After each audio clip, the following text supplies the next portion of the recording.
Hello. In this lesson, we're going to take a look at the process of reducing fractions to lowest terms. This is an important prerequisite skill that you're going to be using for just about any question that involves fractions.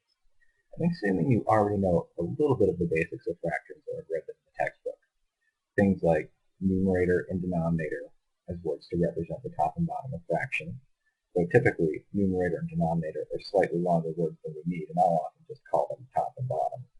I'm also assuming that you understand that a fraction represents parts of a whole, the top number being the number of parts that you have, and the bottom number being the number of parts that make up a whole. Let's take a look at the process of reducing fractions to lowest terms. I'm going to use a process that's a little bit different from the one in the textbook. It's equivalent, but it's a little bit quicker for fractions that are not too huge or too involved. So taking a look at this first fraction, 6/8, I'm going to try to reduce this to lowest terms. If I look at 6 and 8, I'm going to try to find a common factor that both of those numbers can be divided by. 6 and 8 are both even numbers. Any number that ends in a 0, 2, 4, 6, or 8 is even, which means you can divide it by 2 and get a whole number as a result. The process of reducing fractions to lowest terms involves finding common factors like that in the top and the bottom, and dividing both the top and bottom by that common factor. So since they're both even, I can divide them by 2. So I'm going to divide by 2 on both the top and the bottom. Numerator and denominator if you want to be technical. On top, 6 divided by 2 is going to result in 3. And on the bottom, 8 divided by 2 is going to result in 4. So I get 3/4 as a reduced fraction. I do still need to check is there a common factor that both 3 and 4 can be divided by. Well, the only thing you can divide 3 by is 3 and 1. And 3 doesn't go into 4, and dividing by 1 doesn't really change the result. So this is thought of as being lowest terms. Now, as you can probably tell, the most involved part of this is being able to find that common factor. If you're not very comfortable with your multiplication tables and multiplication facts, you can download the multiplication table on DocSharing to help you with this, or you can find the multiplication table online. There's also a list of divisibility rules on page 161 of your textbook, which tells you some quick methods for deciding whether or not you can divide a number by another number and get a whole number as a result. We're going to use one of those rules in our next question. 21/27. Well, one of the rules is that if it's an even number, you can divide it by 2, meaning if it ends in a 0, 2, 4, 6, or 8. 21 ends in a 1, not 0, 2, 4, 6, or 8, so it's not even. That means I can't divide by 2. What other numbers could I possibly divide 21 by? Well, if you're comfortable with your multiplication facts, you probably know that 21 is 3 times 7. That means I could divide either by 3 or by 7. If I look down in the denominator, 27 divided by 7 gives me a horrible, ugly decimal. 27 divided by 3, however, gives me a whole number answer. So I can divide by 3. That list of divisibility rules, one of them says if you add up the digits in a number and you get a multiple of 3, then the original number is a multiple of 3 as well. So let's try it out.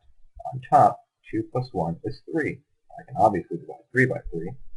And then downstairs, 2 plus 7 is 9. And 9 can also be divided by 3. So I'm going to divide the top and bottom by 3.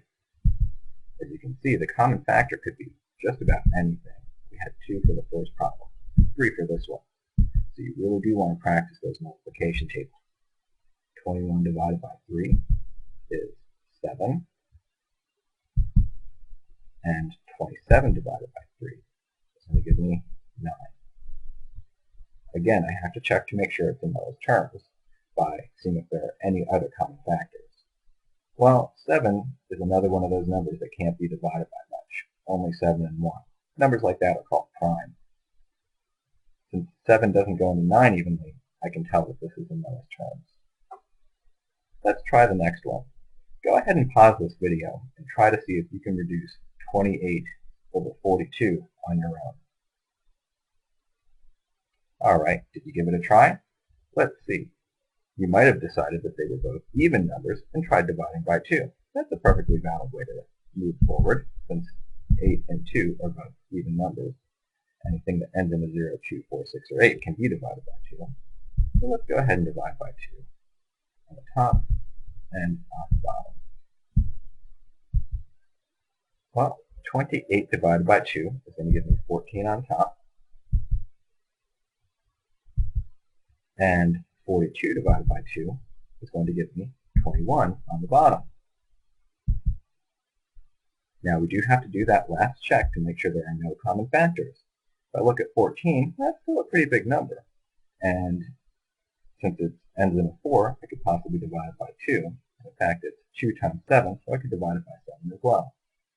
On the bottom, 21 ends in a 1, so it's not divisible by 2. But I can divide it by 7.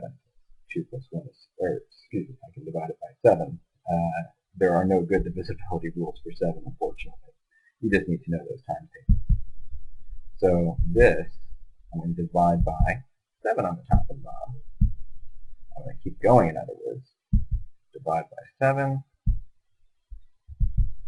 the top, and divide by 7 on the bottom. And 14 divided by 7 gives me 2 on top. And 21 divided by 7 gives me 3 in the denominator. So 2/3 would be my final answer. I know that that's in lowest terms because 2 and 3 are both prime numbers, those numbers that you can all divide by themselves. Last but not least, let's take a look at 15/5. Again, go ahead and try to pause this video and see if you can do this one on your own. Okay, did you give it a shot? Let's see if we got the same answer. Another one of those divisibility rules on page 161 says any number that ends in a 0 or 5 can be divided by 5.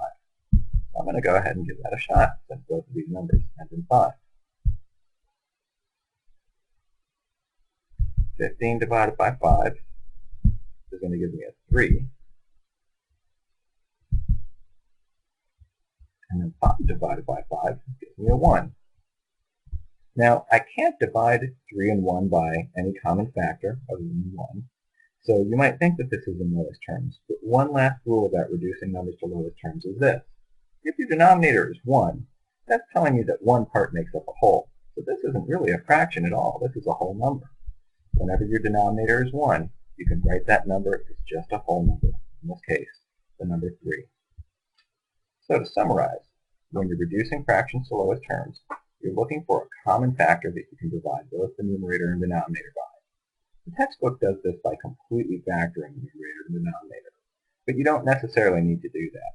If you're comfortable with your multiplication facts, you can find a common factor just by using those multiplication facts that you know. If you're not, you might want to practice them using the multiplication table.